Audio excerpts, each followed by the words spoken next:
that I can just execute that and not have to do all the other stuff. Okay, sure. Okay, so you were working as a corporate litigator. What was the moment when you decided, I'm done, I don't want to do this anymore, I'm going back into real estate? It's after I got my ticket punched, which is usually after your first 2 years on your resume, and now like officially you're marketable to like a general market. Your first job, everybody's like taking a risk on you, right? Right. After you get 2 years under your belt, most employers are like, oh, this is a stable enough person that I can hire them and feel good about that.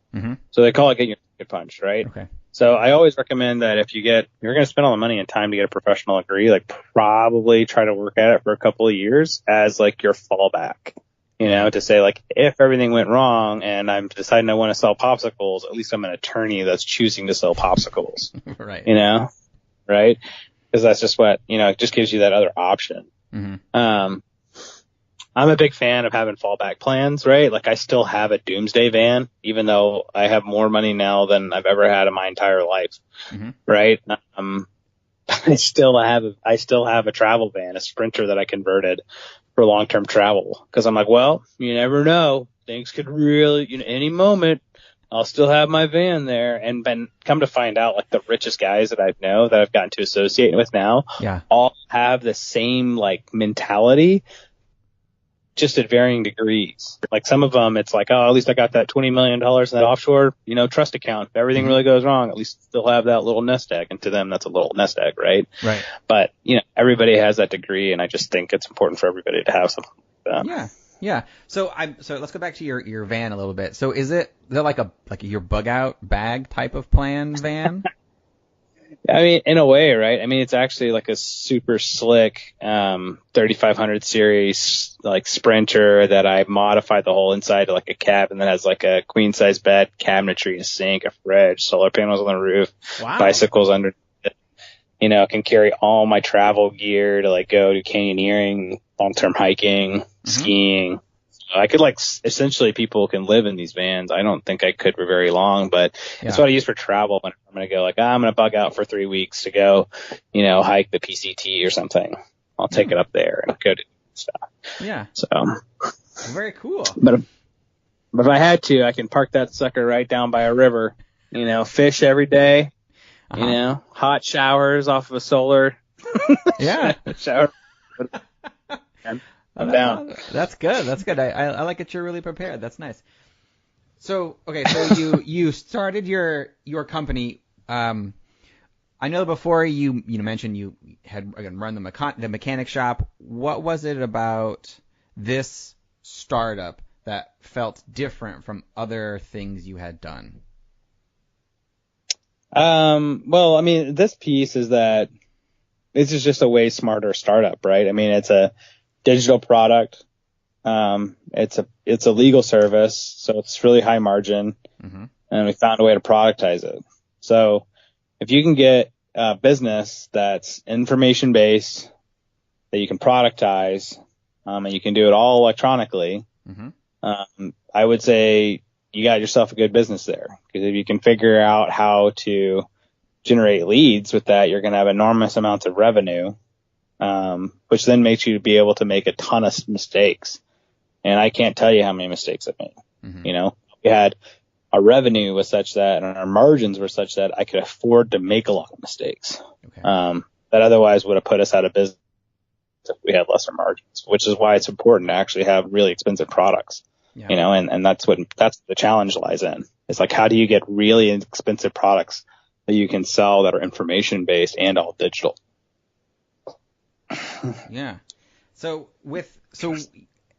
as you are learning this process and building your business, were there books you were reading, mentors you had, or was it just you had some right partners and you were asking your community?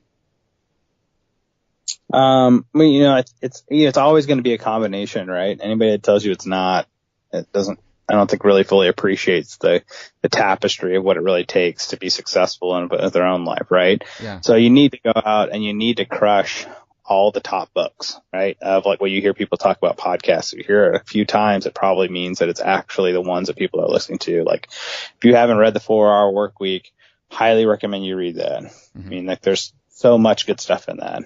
All the stuff that Tim puts out is really quality stuff. If you really dig into there, try to see like how does this mind think through ideas is really powerful. Then it also turns into saying like you're not going to know a lot, right? So the best way to expand the horizons is actually to start going out and going to meetup groups and starting meeting a bunch of people and talking to them and sitting with them, not for 15 or 20 minutes during the meetup group, but like finding ways where you can go hang out with them for like hours on end with the smartest people that you can find, which is why friends become really important. Having the right friends become really important because those are the people that are going to clue you into things that you'd never thought about before, right? Because their interests are close to yours, but not the exact same. So they're reading different things than you. They have different contacts, and different networks of information. I didn't even know about biggerpockets.com at all. Like I wasn't even on my radar. Not like I didn't know it at all. It just wasn't even on my radar or something I should even look into, 4 years ago. And that was the first podcast I ever got on that launched Royal Legal Solutions. But it was from a recommendation from a guy that I met at the meetup. He's like, oh, you should really get on that podcast. And I was like, I don't even know how I would even do that. Yeah. But I figured out a way to get on. And it was, everything from that. But if I didn't know that guy from going and hanging out, I wouldn't do it, right? So I think it kind of works like that. Sure. Excellent. So in your industry and in real estate in general, what are some bad advice that you hear constantly being said? It's really cool on the internet how people like latch on to arguments that keep coming up time and time and time again, right? Mm-hmm. So one of the ones that we get all the time is like, hey, I have insurance, so, I'm protected. I don't need company structures, right? Yeah. People typically don't realize that insurance only protects you against one type of liability called accidents. Mm-hmm. Doesn't protect you against all the other ones. They don't understand that insurance companies are in the business of collecting premiums and denying coverage. You'll see that on TV anytime there's any type of major accident. And they don't understand about that they actually protect you against different kinds of risk. Insurance, we always have insurance because you hope insurance protects you. But if it doesn't, that's when you have a company structure that falls into place to make sure that you have a stopgap. That if you're going to lose, you're going to lose very little, right? Nuances to the argument, right? What happens is that the collective wisdom online, even among like really smart channels like Bigger Pockets, people will just be positional on like insurance. You're either for it or against it. Mm-hmm. You know what I mean? So, and I was like, wait, no, the argument's actually a lot more nuanced than that, or like the analysis that you went to as like a business owner is much more nuanced than that, but that's not really how like communal think works, right? Right. So people that get it will call us in and they'll buy it stuff to have us help them, put it all in place, right? And those that don't, won't. And I used to get really annoyed by it because I was like, hey, I've already posted up 4 times about how this works. So you guys should have this by now, right? And then I started thinking, it's like, well, actually, I think that's a frustration, but really that's an opportunity, right? And it's an opportunity to say, man, this is a really deeply held belief by a community of people that are very intelligent. And if I can find a way to solve that deep-seated wrong belief that's actually costing all of them a ton of pain and money, right? Then, I have created something that has tremendous value, and then I'll make money as an entrepreneur. Yeah. So sometimes I have to remind myself in that of like, where do you see things that are wrong, and say, oh, that's actually where the opportunity is at, and run towards that and figure out what's going on over there to help those people. Yeah. How do you work with clients who become fearful in a down market, or just in general when the markets turn, because not everything, markets fluctuate. And those times when either you're fearful or your clients are fearful about something they purchased, how do you work through that, and what advice do you give them? Yeah, so I don't give people any advice particularly on like their investment that they should or shouldn't do, right? Mm-hmm. I work merely on like the whole operational side of it. So we take care of everything from A to Z, from investors maintaining their, corporate minutes to making sure everything's filed for them so that they can just focus on investing and their bookkeeping, make sure they run their business. We take care of everything else in between, which is pretty phenomenal. How much you can like make people powerful, right? By giving them more free time to find investments.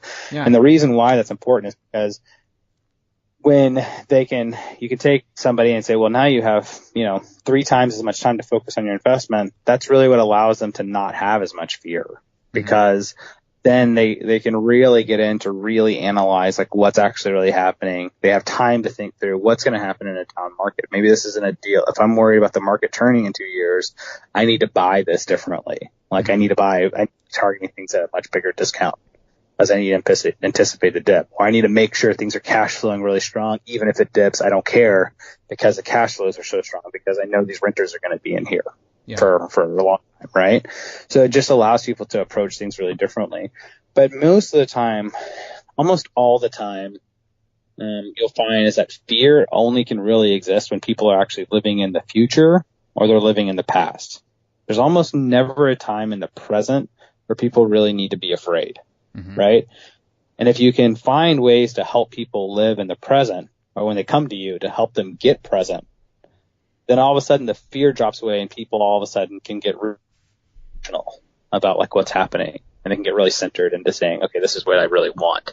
In that moment. So I'd say like that's really the biggest tool to connect with others, is to maybe study some of those tool sets like NLP, and what a lot of great teachers are putting on now is like, how do you communicate with people that helps them get present so they can get over emotion? Yeah. So that's it's very insightful. So how do you communicate with people to help them get present? Usually I'll ride the wave. I call it riding the wave. And something I actually learned during mediation training.